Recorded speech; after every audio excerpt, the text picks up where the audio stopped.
حج کے بارے میں بتایا، گھر آیا دوستوں سے کہا کہ یار حج پہ چل رہے ہو؟ دوستوں نے کہا پیسہ تو نواب صاحب لگائیں گے جی، ارے کہا بہت اچھی بات ہے، لے چلیے۔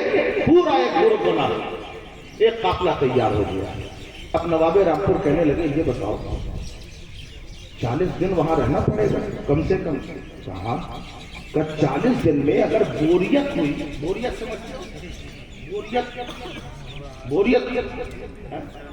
سمجھ رہے ہیں بھائی بات؟ بوریت کا مطلب اگر دل الجھا، 40 دن وہاں رہنا ہے، بال بچے سب یہاں رہیں گے، اگر دل گھبرایا بے چین ہوا تب کیا کریں گے؟ کہا یہ بات تو ہے کہ کوئی اس کا بھی سسٹم ہونا چاہیے۔ ایک صاحب بولے اس کو بلا لیجیے، برہ کو بلا لیجیے۔ یہ برہ تھوڑا سا دنیا کے سامنے ہاف مائل، جیسے آپ کے ہاں کوئی ہاف مائل ہو تو آپ اس کا مذاق اڑاتے ہیں، ایسے ہی برہ کا بھی مذاق اڑایا جاتا تھا، لیکن لوگوں کو معلوم نہیں تھا کہ یہ برہ کون ہے۔ دنیا کی نظر میں یہ دیوانہ ہے۔ اللہ اللہ کہنے والے کہتے ہیں کہ دیوانے کو تحقیر سے دیوانہ نہ سمجھو، دیوانہ بہت سوچ کے دیوانہ بنا ہے، اور دیوانے کی نظروں کو جہاں دیکھ رہا ہے دیوانہ خدا جانے کہاں دیکھ رہا ہے۔ گلیوں میں پھرتا ہے دیوانہ، اس دیوانے کو کہا اسے بلا لو، وہ ہاتھ مائل ہے، اگر ہم لوگ کا دل گھبرائے گا اس وقت ہم تفریح لیں گے، اس سے مذاق کریں گے، دل ہمارا بہل جائے گا۔ اچھا ٹھیک ہے بلا کے لاؤ برہ کو۔ برہ کو بلایا گیا، برہ سامنے آیا، نواب رامپور نے کہا برہ حج پہ چلے گا؟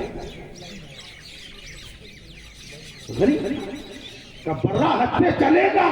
اتنا کہنا تھا کہ پھل پھل آنکھ سے آنسو بہنے۔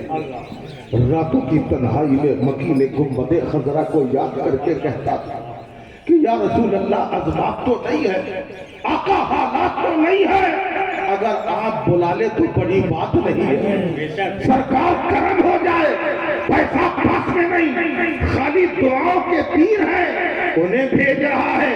عرش الہی کو ہلا دیا، نبی نے غلام کا رونا دیکھ لیا، مصطفیٰ نے چاہنے والے کا تڑپنا دیکھ لیا۔ نواب رامپور نے کہا چلے گا؟ کہ حضور کرم ہو جائے اگر لے چلے۔ اب نواب رامپور نے کہا ٹھیک ہے جاؤ تیاری کر لو۔ تیاری کر لی گئی۔ اگر اچانک کسی سے کہہ دیا جائے کہ چلو ہم حج کرا رہے ہیں، اس کی خوشیوں کا ٹھکانہ نہیں ہوتا ہے۔ یہاں بھی اس کا حال یہی ہے۔ اب چلتے پھرتے درود پاک پڑھ رہا ہے، آقا کرم کیا ہے تو یہ درودوں کے تحفے قبول کرتے جائیے۔ چلتے پھرتے نبی پہ درود پڑھ رہا ہے، رات کی تنہائی میں نبی پہ درود پڑھ رہا ہے۔